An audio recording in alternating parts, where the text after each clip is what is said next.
네, 안녕하세요. 저는 한양대에서 사회혁신융합 전공의 겸임교수를 맡고 있는 유재현입니다. 저는 학교에서 학생들에게 이제 AI 기술을 활용해서 여러 가지 사회 문제를 풀어나가는 그런 솔루션을 만드는 프로젝트 수업을 지금 진행을 하고 있는데요. 동시에 저는 지금 AI 전략을 국가적인 규모로 같이 만들어 나가고 있는 국가인공지능전략위원회에서 사회분과장도 맡고 있습니다. 또한 제가 얼마 전까지는 임팩트 투자를 하는 임팩트 VC, 벤처캐피탈리스트로도 일을 했었는데요. 그래서 저의 아이덴티티를 먼저 조금 말씀드리고 AI 빌더의 필요성에 대해서 말씀드리는 게 좋을 것 같아요. 저 같은 경우에는 실제 인간 컴퓨터 상호작용이라고 하는 HCI 분야의 학위를 진행을 했었고요.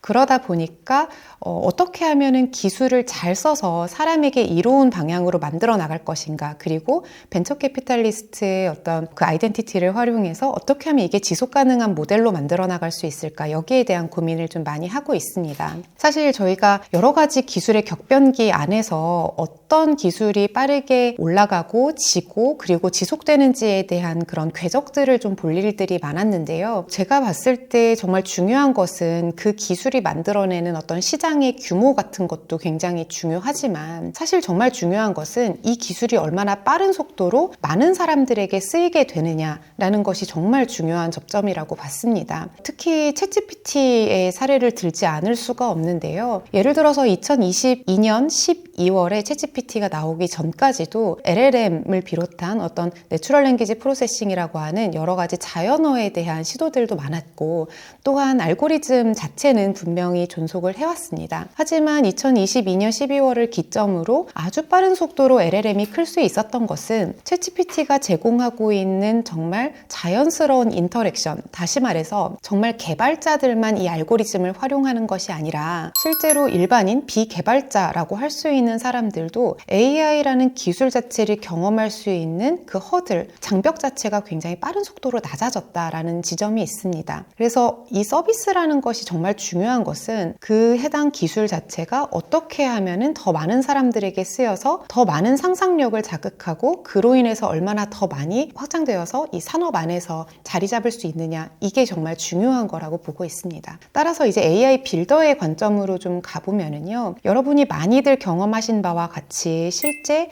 AI 기술이 가지고 있는 확장성에 대해서 조금 더 우리가 많은 상상력을 구현할 수 있게 되었기 때문이라고 할 수 있습니다. AI 기술이 가지고 있는 가장 큰 특징, 특히 LLM을 기준으로 했을 때도 그렇고 실제 비주얼 쪽에서, 컴퓨터 비전 쪽에서도 그렇지만 굉장히 빠른 속도로 굉장히 상대적으로 저렴한 가격으로 어떻게 보면 우리가 머릿속으로 구현하고 생성했던 것들을 실질적으로 만들어낸다라는 데에 임팩트가 있다고 보고 있습니다. 더군다나 처음에는 이 기술 속도라는 것 자체가 성능이 그다지 높지 않다라고 느끼는 많은 도메인들이 있었어요. 하지만 보실 수 있는 것처럼 오픈 AI를 비롯한 구글이나 여러 회사들이 실제 이 모델을 만들어 나가는 데에도 굉장히 많은 돈이 들었고, 또한 그 시장 경쟁 안에서 추가적으로 많은 자본을 투입하고 있습니다. 그 말은 이 기술이 실질적으로 많은 매출을 거둘 수 있고 더 많은 사람들에게 쓰일 수 있도록 하기 위한 다양한 노력들을 하고 있다는 뜻이기도 합니다. 그렇기 때문에 우리가 버티컬 모델이라는 말을 많이 쓰는데, 여러 분야에서도 충분히 이 모델들이 구현되고 잘 작동할 수 있도록 하는 기술적인 어떤 발전들이 굉장히 빠른 속도로 올라가고 있기도 합니다. 그렇기 때문에 우리는 어떻게 보면 기술 성능이 아직 나오고 있지 않기 때문에 이것을 쓰지 않는다라는 것은 어떻게 보면 이제 더 이상 말이 되지 않는 그런 시장의 상황에 놓여 있고요. 또한 우리의 어떤 빌더가 있고 그 빌더가 만들어내는 솔루션을 사용하는 다른 사용자층이 있을 텐데요. 그 사용자층의 기대에도 우리가 부합할 수 있도록 우리가 상상으로 하고 있는 여러 가지 문제들, 이런 것들에 대해서 가설을 세우고 가설을 검증하고 실제로 이걸 솔루션으로 만들어서 사람들의 피드백을 받아서 다시 한번 우리의 가설을 계속해서 검증해 나가고 우리의 제품을 더 낮게 만들어 나가는 그 프로세스를 굉장히 빠른 속도로 할 수 있게 됐다. 따라서 이 기회를 우리가 놓치면 안 되겠다라는 생각이 듭니다. 그래서 우리 모두가 AI 빌더가 되어야 한다라고 꼭 말씀을 드리고 싶습니다.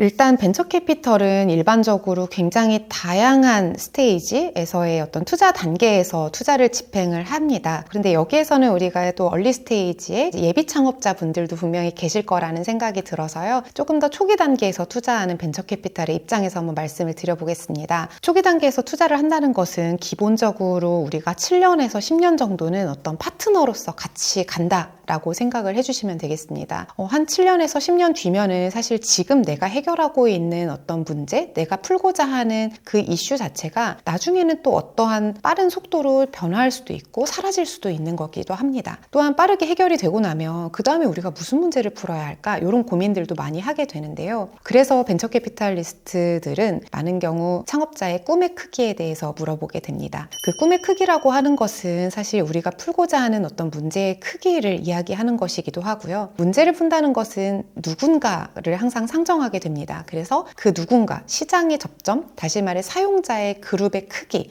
시장의 크기를 같이 이야기를 하는 것이기도 합니다. 그래서 우리가 지금 당연히 이 시장의 크기를 상정하고 하기 때문에 우리가 IR 자료에서 타겟으로 하는 시장의 크기를 꼭 물어보게 되는 것도 우리가 풀고자 하는 문제의 크기를 물어보는 것이기도 합니다. 그래서 창업자분들이 풀고자 하는 문제의 크기가 너무나도 중요한데요. 지금 이 AI 시대가 되면서 정말 빠른 속도로 많은 소프트웨어들이 꽤 많은 위기를 겪고 있습니다. 그 이유는 어떻게 보면은 AI로 굉장히 많은 문제들을 빠르게 풀 수 있게 되었기 때문에 더 많은 사람들이 AI로 더 빠르게 솔루션들을 만들어 볼 수 있게 된 거죠. 그렇기 때문에 어떻게 보면 작은 문제들은 누구든지 다 풀 수 있게 되었고, 혹은 빅테크라고 하는 소위 말하는 오픈 AI, 마이크로소프트, 구글 이런 곳들에서 애플도 더 빠른 속도로 이런 문제들을 자체적인 소유하고 있는 그 모델을 통해서 충분히 풀어낼 수 있게 되었기도 합니다. 그렇기 때문에 지금부터는 누구든지 쉽게 풀 수 있는 문제, 혹은 챗GPT 같은 우리가 접할 수 있는 그런 챗봇 같은 걸로 쉽게 풀 수 있는 문제들은 더 이상 우리가 풀어야 하는 문제가 아닐 수도 있겠다는 생각이 듭니다. 그렇기 때문에 조금 더 우리가 풀어야 되는 문제의 크기는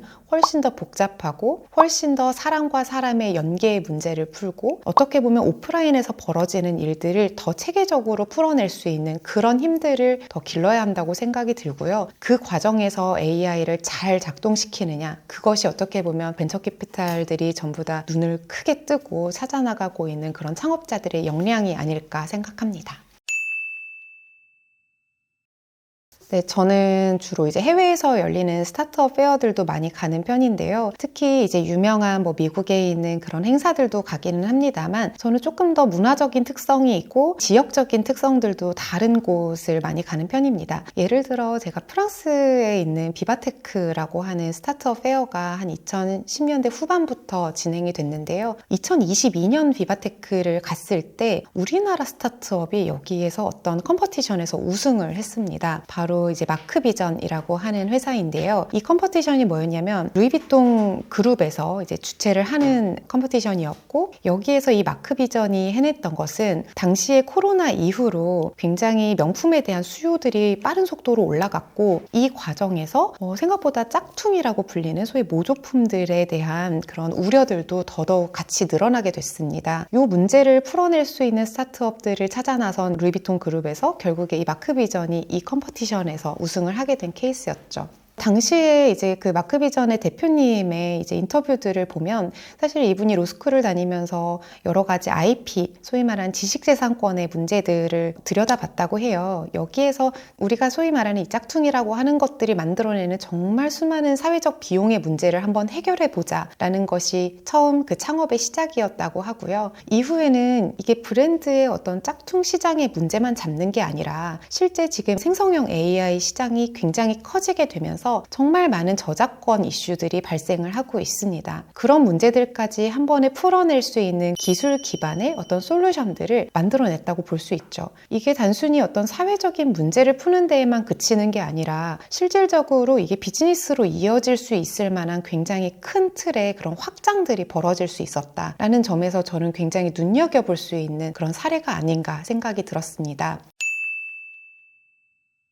그 짝퉁을 100% 잡아낸다라고 보기보다는 어떤 식으로 지금 제대로 되지 않은 그런 패턴들이 발견이 되는가에 대한 어떤 탐지가 먼저 선제적으로 이루어지고요. 하지만 탐지를 온전히 기계만 하는 것이 아니라 사람도 충분히 해낼 수 있기 때문에 이후의 프로세스, 다시 말해서 증거를 수집하고 이것을 신고로 이어지게 하는 그런 모든 절차들을 시스템적으로 풀어냈다는 점에서 마크 비전에서 가지고 있는 경쟁력이 있지 않나라고 생각합니다. 또 동시에 조금 더 사회 문제를 해결해서 또 다른 이제 비즈니스 모델로서 구현해 나간 사례를 하나 더 말씀드리면 역시 에누마라고 하는 에듀테크 기업을 말씀드리지 않을 수가 없습니다.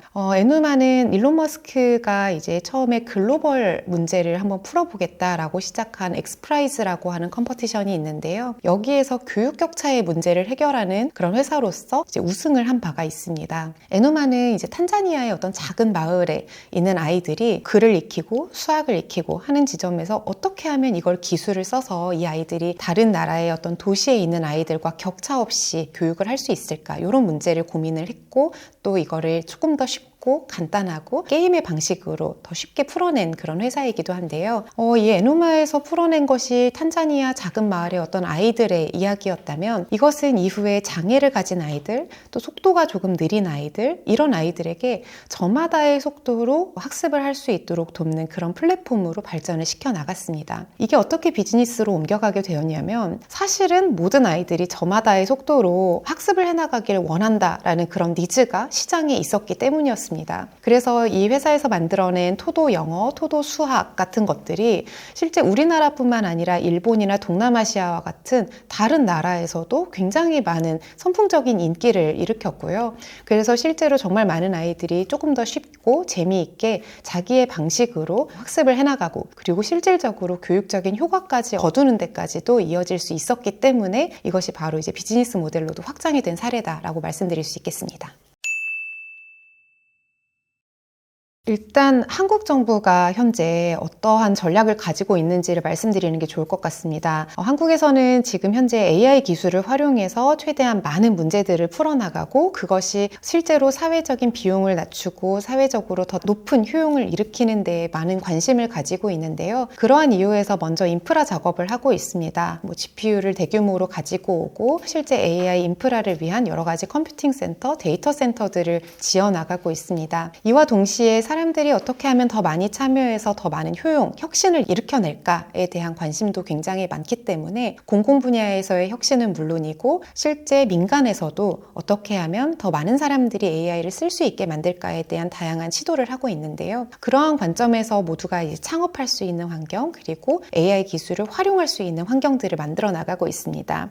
그런 차원에서 우리의 상상 챌린지는 우리 사회에서 우리가 겪고 있는 정말 많은 문제들을 정의하고 여기에서 가설을 만들어내고 그 가설을 실제로 기술로서 검증해 나가는 이런 프로세스를 한번 돌려볼 수 있다라는 데 굉장히 높은 영향력을 가지고 있다고 생각합니다. 사실 앞으로 정말 중요한 역량 중에 하나가 문제를 정의하고 가설을 검증해서 그리고 실제로 솔루션을 만들어 보고 사람들로부터 피드백을 받는 이 한 바퀴를 다 돌아볼 수 있는 역량 자체가 정말 중요하거든요. 지금 많은 경우 일의 미래에 대해서 많이들 논의를 하시는데 역량이라고 하는 것들, 소위 말해서 우리가 AI에 대해서 직업이 대체된다라는 많은 우려들을 하고 계십니다. 그런데 그 우려가 단순히 사람이 어떤 기능적인 역할로만 너무 환원되는 경우들이 있는 것 같습니다.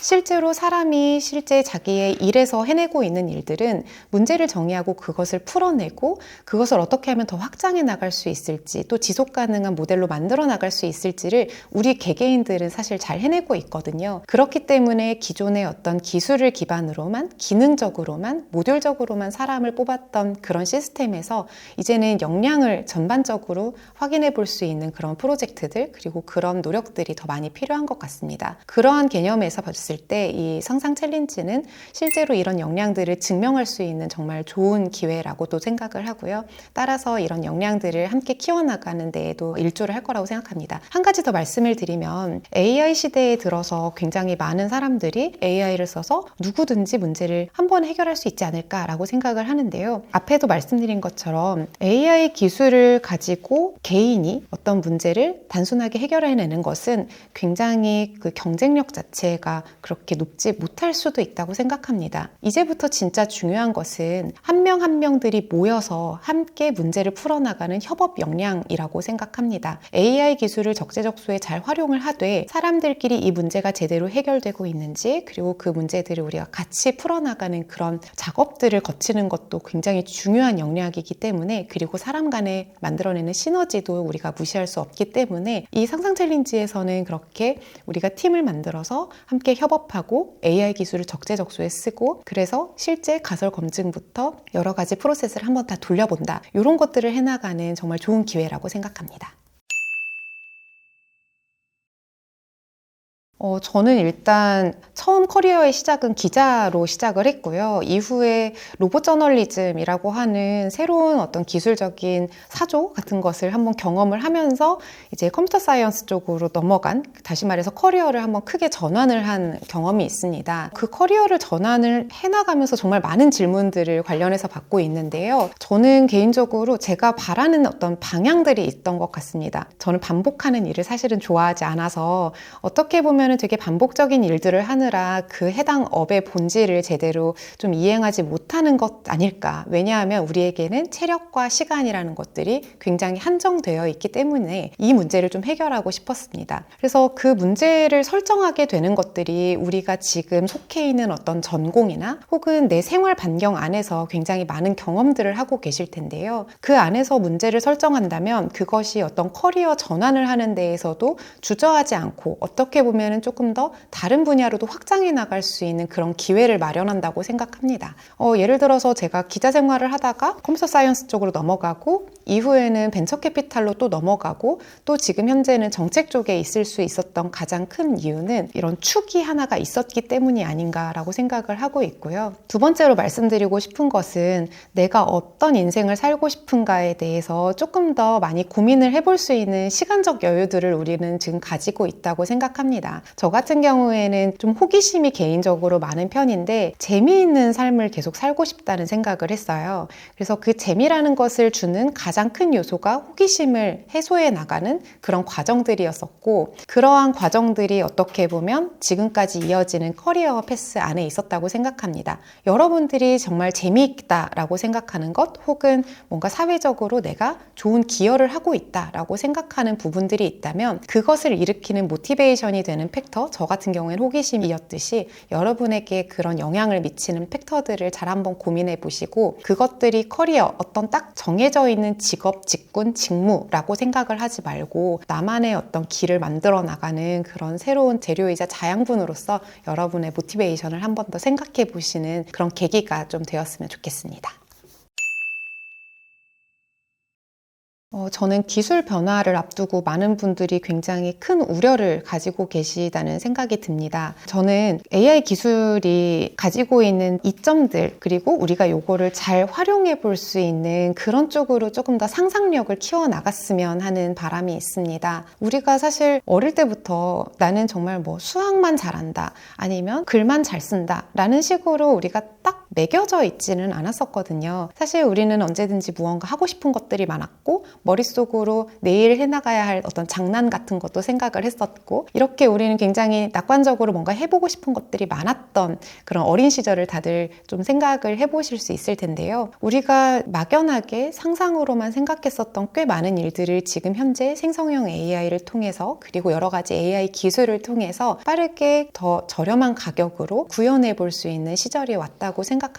저는 우리가 풀고 싶은 문제들이 정말 작은 문제부터 거대한 문제에 이르기까지 이거를 실제로 풀어보느냐 마느냐, 여기에 정말 많은 역량이 저는 걸려 있다고 생각을 하고요. 그래서 지금 우리가 풀어나가야 하는 문제가 이 세상에 정말 많이 널려 있는데, 우리가 직접적으로 참여를 해서 뭔가 조용히 또는 시끄럽게 한번 문제를 해결해 볼 수 있는 아주 멋진 장이 펼쳐져 있다고 생각합니다. 그러한 과정에서 AI 기술을 정말 잘 써볼 수 있는 있는 상상력을 더 많이 구현해내는 것들이 저는 많이 필요하다고 생각이 들고요.